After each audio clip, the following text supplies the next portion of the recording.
part 3 of our interview with cognitive anthropologist and founder of BrainCells.com, Dr. Bob Deutsch. Now back to our host, Kevin Kelly.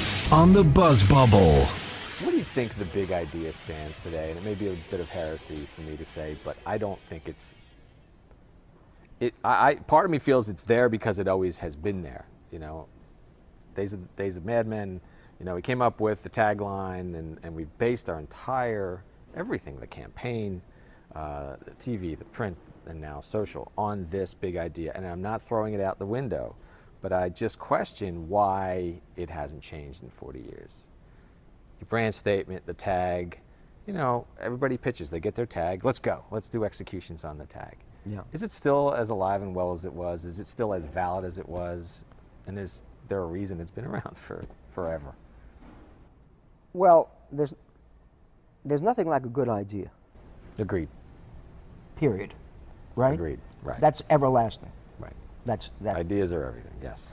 But what's an idea? You know, Plato had an idea about what's an idea, which I advocate. Which is knowing the underlying structure of something that drives the surface manifestation of things, right? So you have to get down deep in people's experience just to go for the gist of people's sense. Yeah. And you only get to the gist if you talk to them as consumers, right? Right. If you really find an insight, it has a long half-life. Right. It has a long half-life. Yeah, and I guess... well, it should. Yeah, and I guess there's so many, you know, they're all not good ideas. That's the other part. You look at some of the things that people have chosen to get behind, and maybe part of me says it's not valid because they're all not good ideas. They're all not think different. They're all not just do it, you know. Right. And the other part that makes me question is you know, there's so many, you know, we build these micro ideas that are all ladders up to the position, the tag, the idea. But I think it's a context sensitive. You know, I think to quote Alex, you know, his new ideas, the new rules were, the old rules were the medium makes the message, and now he said, well, the idea finds the medium. And I agree with that. You know, don't start with the medium. Start with a great idea, right, and then let it find. That's always been true. Yeah. You know, in a sense, we have the idea, we have the notion of brand. Let's say within the lifespan of the advertising industry. So let's say 50-odd years. Okay. But if you look at brand the way I look at it, as attachment, the processes of attachment have been with us since time immemorial, millions of years. Literally millions. Attachment is not a marketing concept. Attachment is nothing less than the engine of history. What people attach to is history. What they die for, what they fight for, what they believe in, what they cheer for, right, what they want to be next to or have. That is... You're right. You and I've had that conversation about professional sports. Why? Yeah. And that's a strong attachment. What about the notion that some people look at, and I'll just throw all of us advertising folks in the mix, that, you know, I guess I allude to it because when you get to the cognitive level, people feel like, well, you're trying to trick me. You're trying to trick me into choosing your brand, and you know the smart brands today. I don't adhere to that. And then they, you know, we get that sleazy kind of, you know, what you're trying to manipulate me. Well, the good brands don't. That's believe. Right. They don't. They give you an ability to make a Let's put it choice. this way. You know, there's a lot of advertising. There's very little advertising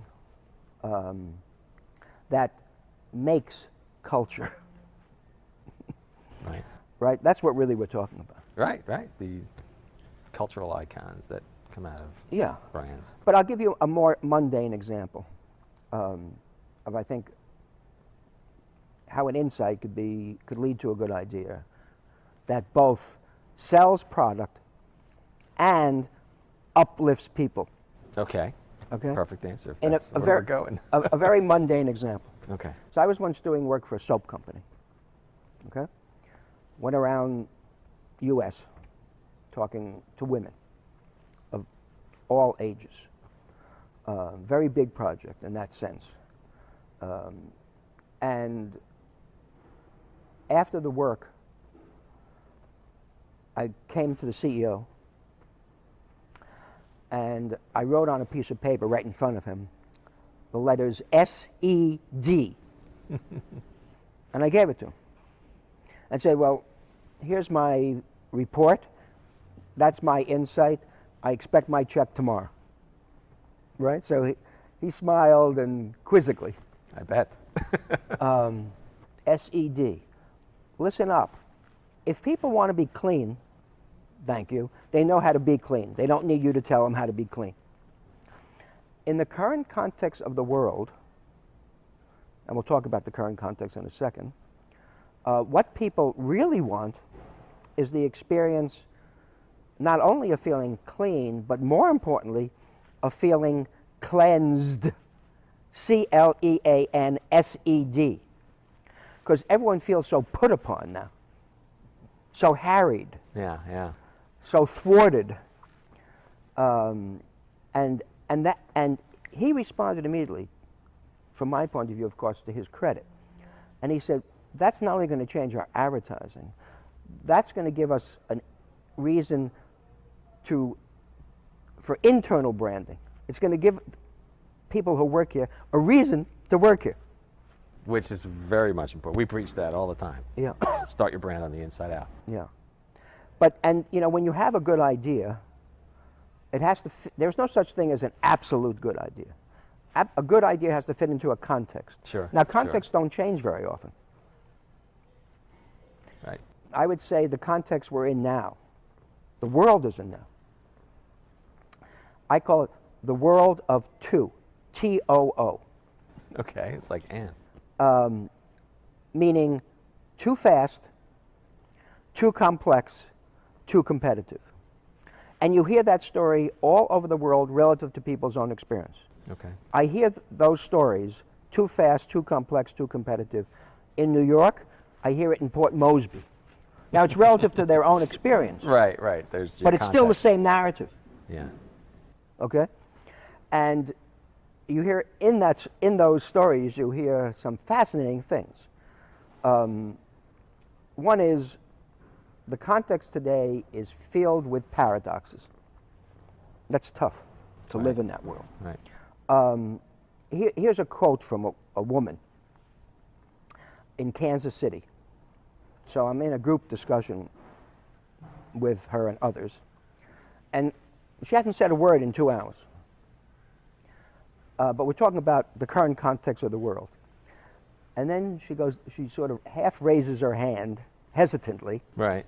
whispers the following sentence.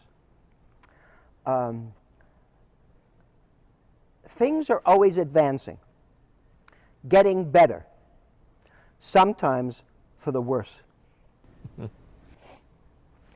That, to me, is an utterly brilliant sentence. It really describes the current context of the world. Everything now is love and hate. We used to live in the world of to be or not to be. Now we live in the world of to be and not to be. That's a much more complex world. I get that. That's the current context. And it's been with us for 25 years. It'll probably at least be with us for another generation. So a good idea usually can last for 50 years. If it can't, it's not a good idea. That's fair. That's it for part 3 of our interview with Dr. Bob Deutsch. Tune in next week for part 4. Through me, the product, a person feels they can use that as a venue to become more of themselves. Okay? That's the brand promise. I don't care what your product is.